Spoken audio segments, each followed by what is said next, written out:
Hello everyone, ನಾನು ನಿಮ್ಮ ವಾಣಿ ಸಂದನೂರ್. So ನಾವು 2 days weekend Saturday and Sunday Hampi ಟ್ರಿಪ್ಪಿಗೆ ಬಂದಿದ್ದೀವಿ. ಸೊ ಎಲ್ಲೆಲ್ಲಿ ಹೋದ್ವಿ, ಏನೇನು ಮಾಡಿದ್ವಿ ಅಂತ ಹೇಳ್ತೀನಿ. ಫಸ್ಟು ಅನನ್ಯ ಕಂಫರ್ಟ್ಸ್ ಅಂತ ಹೊಸಪೇಟೆಯಲ್ಲಿ ಲಾಡ್ಜ್ ಮಾಡಿಕೊಂಡು ರೂಮ್ಸಲ್ಲಿ ಸ್ಟೇ ಮಾಡಿದ್ದು. So Saturday morning December Christmas ಸೀಸನಲ್ಲಿ ನಾವು ಬಂದಿದ್ದು. ತುಂಬ ರಶ್ ಇತ್ತು. ಸೊ ತುಂಬ ಚೆನ್ನಾಗಿರೋ ಹೋಟೆಲ್ ಸಿಕ್ತು. ಸೊ ಬಸ್ಸಲ್ಲಿ ಬಂದ್ವಿ. ನಮಗೆ ಟ್ರೈನ್ ಟಿಕೆಟ್ಸ್ ಮಾಡಿಸಿದ್ವಿ, ಬಟ್ ಕನ್ಫರ್ಮ್ ಆಗಲಿಲ್ಲ ಅಂತ ಬಸ್ಸಿಗೆ ಬಂದಿದ್ದು ಬೆಳಗ್ಗೆ 6:30-7 ಗಂಟೆಗೆ. ಸೊ ಬಂದು ಫ್ರೆಶ್ ಅಪ್ ಆಗಿ ರೂಮಲ್ಲೆಲ್ಲ ರೆಡಿ ಆಗಿಬಿಟ್ಟು ನಾವು ತಿಂಡಿ ತಿಂದ್ಕೊಂಡು ಸೊ ಸೀರೆಯಲ್ಲೆಲ್ಲ ರೆಡಿ ಆಗಿದ್ದೀವಿ. ಬಿಕಾಸ್ ಫಸ್ಟ್ ನಾವು ಹೋಗಿದ್ದು ನವಬೃಂದಾವನಗೆ. ಸೊ ನಮ್ಮ ಗುರುಗಳು ಯತಿಗಳ ದರ್ಶನ ಫಸ್ಟ್ ಮಾಡಬೇಕು ಅಂತ.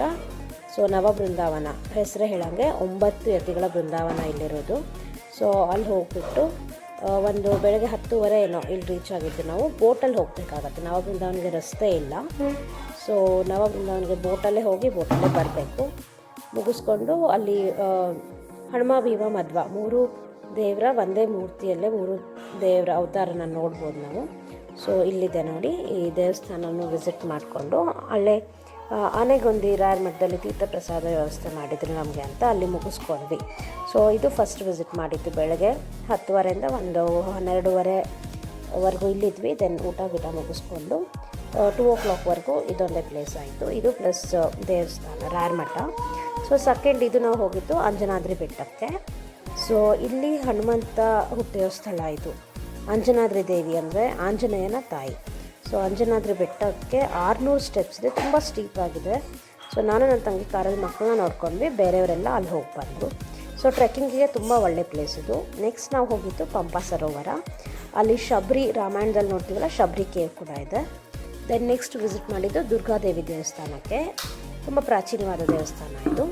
ಸೊ ಆ 3-4 ಪ್ಲೇಸಸ್ ವಿಸಿಟ್ ಮಾಡಿದ್ವಿ. ಆಲ್ಮೋಸ್ಟ್ ಇಟ್ ವಾಸ್ 5:30-6 ಗಂಟೆ ಆಗಿತ್ತು. ಸೊ ಮತ್ತೆ ರೂಮ್ಗೆ ಹೋಗಿ ರೆಸ್ಟ್ ಮಾಡಿಬಿಟ್ಟು ಸಂಜೆ ನಾವು ಹೊಸಪೇಟೆಯಲ್ಲಿ ಇಳ್ಕೊಂಡಿರೋದ್ರಿಂದ ಡ್ಯಾಮ್ಗೆ ಹೋದ್ವಿ. Hosapete dam, musical fountain, game zones ಎಲ್ಲ ಇತ್ತು. ನೋಡಿ ತುಂಬ ಎಂಜಾಯ್ ಮಾಡಿದ್ವಿ. This was all about day 1.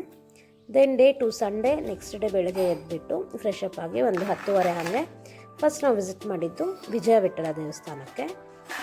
ತುಂಬ ಚೆನ್ನಾಗಿದೆ ಇಲ್ಲಿ ಆರ್ಕಿಟೆಕ್ಚರು ಎಲ್ಲ. ಸಿಕ್ಕಾಪಟ್ಟೆ ರಶ್ ಇತ್ತು. ತುಂಬ ಫೋಟೋಸ್ ಎಲ್ಲ ತಕ್ಕೊಂಡ್ವಿ. ಸಿಕ್ಕಾಪಟ್ಟೆ ನಡಿಬೇಕಿಲ್ಲಿ, ಬಿಸಿಲು ಜೋರಾಗಿತ್ತು. ಸೊ ಎಕ್ಸ್ಪ್ಲೋರ್ ಮಾಡೋಣ ಅಂತ ಆಲ್ಮೋಸ್ಟ್ 3 ಕಿಲೋಮೀಟರ್ ನಡ್ಕೊಂಡು ಹೋದ್ವಿ ನಾವು. ಬರ್ತಾ ಶಟಲ್ ಸರ್ವಿಸ್ ಇತ್ತು, ಶಟಲಲ್ಲಿ ಬಂದುಬಿಟ್ವಿ. ಸೊ ನೆಕ್ಸ್ಟ್ ನಾವು ಹೋಗಿದ್ದು ನರಸಿಂಹದೇವ್ರ ದೇವಸ್ಥಾನದಲ್ಲಿ.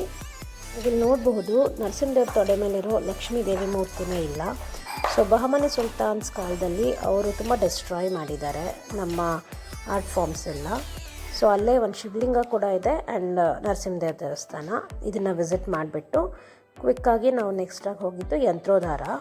ಸೊ ಅಲ್ಲಿ ಹನುಮಂತನ ದೇವಸ್ಥಾನ ಇರೋದು. ವಿಜಯನಗರ ಕಾಲದಲ್ಲಿ ವ್ಯಾಸರಾಯರು ಪ್ರತಿಷ್ಠಾಪನೆ ಮಾಡಿರೋ ದೇವಸ್ಥಾನ ಇದು. ಸೊ ತುಂಬ ಚೆನ್ನಾಗಿತ್ತು. ಕೇವ್ಸಲ್ಲೆಲ್ಲ ನಾವು ಕಚ್ಚಾ ರಸ್ತೆಯಲ್ಲಿ ಹೋಗಿದ್ವಿ. ಗುಡ್ಡ ಬೆಟ್ಟಗಳ ಮಧ್ಯೆ ನಡ್ಕೊಂಡು ಹೋಗಿದ್ವಿ. ತುಂಬ ಚೆನ್ನಾಗಿತ್ತು. ಅಲ್ಲಿ ಪೀಸ್ಫುಲ್ ಆಗಿತ್ತು ವಾತಾವರಣ. ಸೊ ದೇವಸ್ಥಾನ ವಿಸಿಟ್ ಮಾಡಿ ಎದುರುಗಡೆನೇ ಬೋಟಿಂಗ್ ಎಲ್ಲ ಇದೆ. ಸೊ ಆಲ್ಮೋಸ್ಟ್ 1 hour ಬೋಟಿಂಗ್ ಮಾಡಿದ್ವಿ. ಇದು ಕಿಷ್ಕಿಂಧ ಪ್ರದೇಶ. ರಾಮಾಯಣ ಕಾಲದಲ್ಲಿ ಬಾಲಿ ಸುಗ್ರೀವ ಎಲ್ಲ ಇರೋದು ಇಲ್ಲೇ. ಅವರೆಲ್ಲ ಇದ್ದಿದ್ದ ಸ್ಥಳ ಇದು. ಆಮೇಲೆ ಹನುಮಂತ ಹುಟ್ಟಿದ ಸ್ಥಳ. ತುಂಬ ಹಂಪಿ ಅಂತ ಹೇಳ್ತೀವಲ್ಲ, ಕಿಷ್ಕಿಂಧ ಅಂತಲೂ ಹೇಳ್ತಿದ್ರು. So this is a very ritual and devotional place ನಮಗೆ. ಸೊ ಹಂಪಿಯಲ್ಲಿ ಒಂದು 5:30-6 ಗಂಟೆ ಆಗಿತ್ತು. ಸನ್ಸೆಟ್ನ ಎಂಜಾಯ್ ಮಾಡಿದ್ವಿ ಅಲ್ಲಿ. ಆಮೇಲೆ ಬೋಟಿಂಗ್ ಇತ್ತು ಎದುರುಗಡೆ. ಮಕ್ಕಳೆಲ್ಲ ಇಷ್ಟಪಟ್ಟರು ಅಂತ ಬೋಟಿಂಗ್ ಹೋದ್ವಿ. ಸೊ ಒಂದು 1/2 hour ಏನೋ ಬೋಟಿಂಗ್ ಮಾಡಿದ್ವಿ. ಸೊ ಸುತ್ತಮುತ್ತ ಬೋಟಿಂಗ್ ಮಾಡ್ತಾ ಎಕ್ಸ್ಪ್ಲೇನ್ ಮಾಡಿದ್ರು ಇಲ್ಲೇನೇನಿತ್ತು.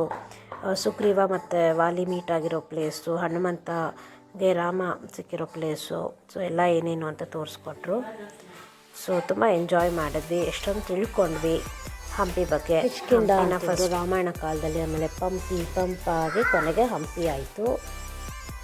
ಬೋಟಿಂಗ್ ಮಾಡಿದ್ವಿ. ಅಷ್ಟರಲ್ಲಿ ಸಾಯಂಕಾಲ ಆಗಿತ್ತು. ಸೊ ನಾವು ಲಾಸ್ಟಲ್ಲಿ ವಿಸಿಟ್ ಮಾಡಿದ್ದು ವಿರೂಪಾಕ್ಷ ಟೆಂಪಲ್ಲು. ಇದೊಂದೇ ದೇವಸ್ಥಾನದಲ್ಲಿ ಇವಾಗ ಪೂಜೆ ನಡೀತಿರೋದು. ಇನ್ನು ಬೇರೆ ವಿಜಯ ವಿಠಲ ಟೆಂಪಲ್ಲು ಅಥವಾ ಬೇರೆ ಸುಮಾರು ಟೆಂಪಲ್ಗಳಿವೆ, ಎಲ್ಲಿ ಪೂಜೆ ನಡೆಯೋಲ್ಲ. So this is all about our Hampi trip for 2 days Saturday and Sunday. ತುಂಬ ಪ್ಲೇಸಸ್ ನಾವು ಕವರ್ ಮಾಡೋಕ್ಕಾಗಲಿಲ್ಲ. ನೀವು ಹೋದರೆ ಎಲ್ಲೆಲ್ಲಿ ಹೋಗಿದ್ದೀರಾ ಅಂತ ಕಮೆಂಟ್ ಮಾಡಿ. Thanks for watching. Thank you.